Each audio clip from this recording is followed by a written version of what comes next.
So it's 77 seconds almost, and we are still onto the application. We are waiting for 110,000 seconds to finish.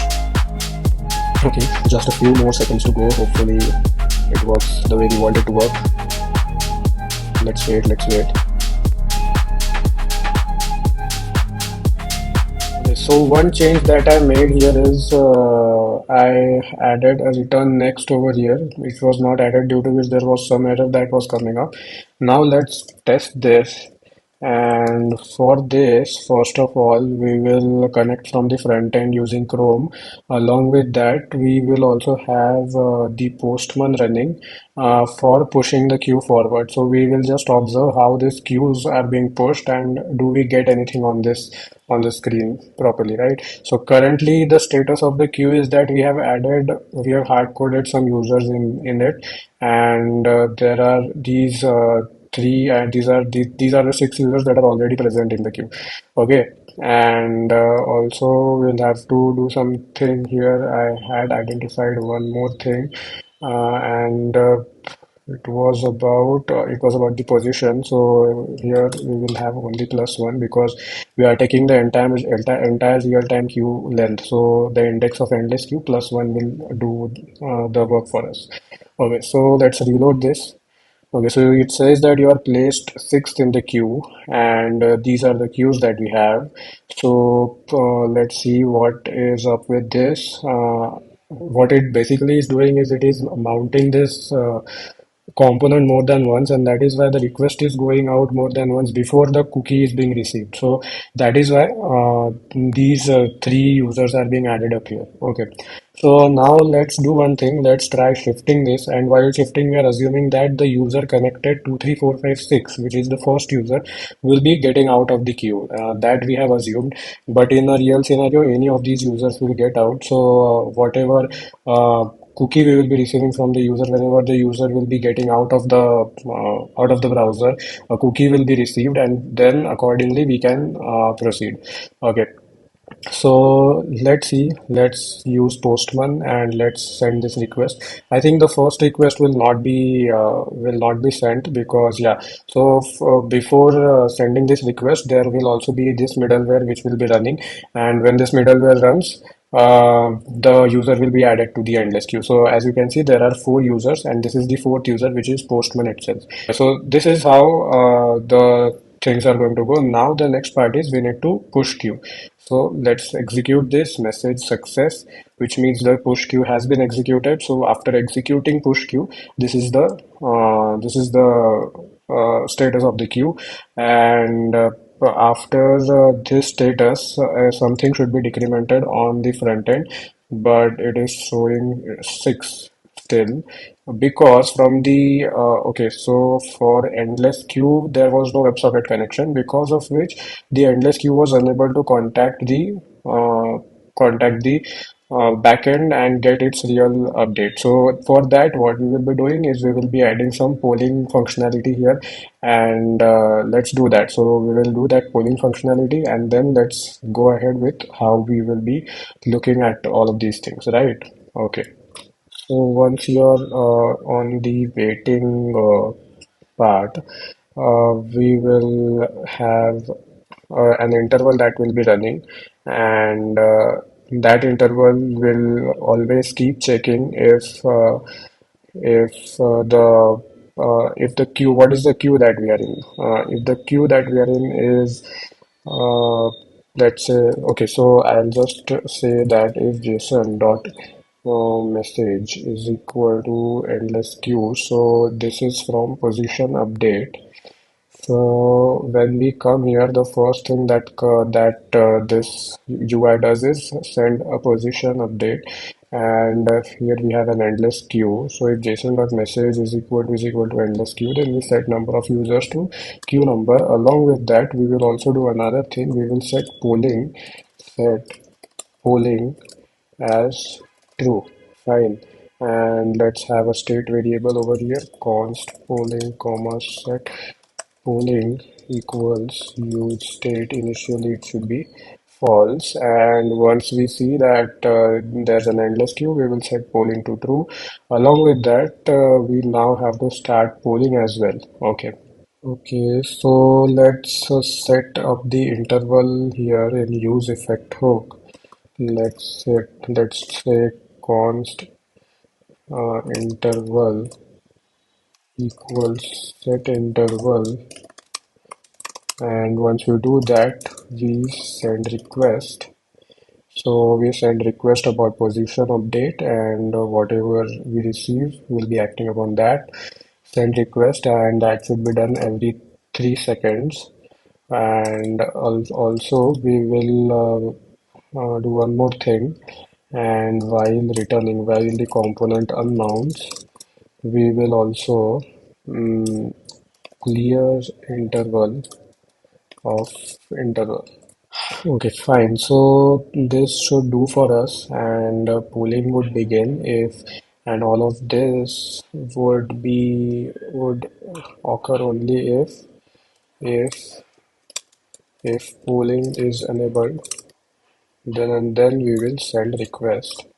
And another thing is that whenever the user is shifted from endless queue to real-time queue, at that time we will also set polling as false, because we don't want polling anymore now. And yeah, so these things should do for us. Let's see if that works. I'll start the backend server. First of all, I'll delete all of these cookies out. Okay, in the postman also the cookie which wasn't visible, it's visible now. I'll just remove these cookies, and let's start the backend server. It's up and running. Let's So we hit the wrong endpoint. We had to go here, and it says welcome to the application, which should not be the case. Okay, so let's do this again. Okay, so this looks fine. So we have users connected, and these are the users. We are at the fifth position. I hope we are 3179, right? So we are 3179, and we are at fifth position from the real-time queue. So 1, 2, 3, 4, 5, 5. So for Postman as well, we will do the same thing. We will push queue, and once the queue is pushed, the queue moves ahead, and for endless queue I hope the position changes 4, and we can see that the push queue handler is being executed, which means after every 3 seconds, which means that polling is going on, right? And now let's push this again. Yes, so it updates to 3. Now, as it updates to 3, it has come to real-time queue, and as it comes to real-time queue, the client has connected. Two clients because of the React thing of, as the component mounts, there are multiple requests that are sent. So, yeah, that issue would be there unless we build this application and then run it. So, yeah, so real-time queue is working fine as well now. And if I just push it ahead, I hope it should go ahead. Yeah, it goes ahead, but there is some undefined value which is coming up, right? And okay, so maybe there has been an expiry or something, I don't know. But the push queue has executed 1 or 2 times more than it should have. And as it has got executed, we see that for on the real time queue, we are at the first position, and that itself is being shown to us. Right, now if we push it once again, we should be arriving on our website, right? Just push it again. So we are shifted to users connected, but we have not been. So I don't think this message has been received by us. So that is a problem that we are facing. So mm, maybe queue position updated. This message has not been sent, right? Maybe that's the case. Queue position update has been given, and once this queue position update has been given, it should come up here. Let's just print this out. Queue position update event received. Let's check this. And yes, now it says welcome to the application, obviously. In the console, if we see access granted has come up here, and we also have a start time that has been set. Now from here on, we will have this local storage where the time will be stored. And as you refresh, this elapsed time that we were printing onto the console is starting to increase, and we will have a few seconds to do that. And once we are out of it, we will be navigated to some other window, right? So I hope that will work. Let's wait for some time. Let's see if that works for us. It will take a minute or two. I mean, the limit is 2 minutes, so it will take almost 2 minutes over here.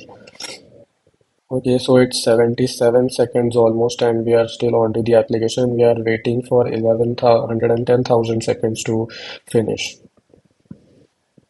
Okay, just a few more seconds to go. Hopefully, it works the way we want it to work. Let's wait, let's wait. Yes, right. So it navigates us to some other window. Yeah, you can see that we were pushed onto the waiting route. I don't know why things are not appearing here, but yeah, but that works, and we are also put out of the users connected array.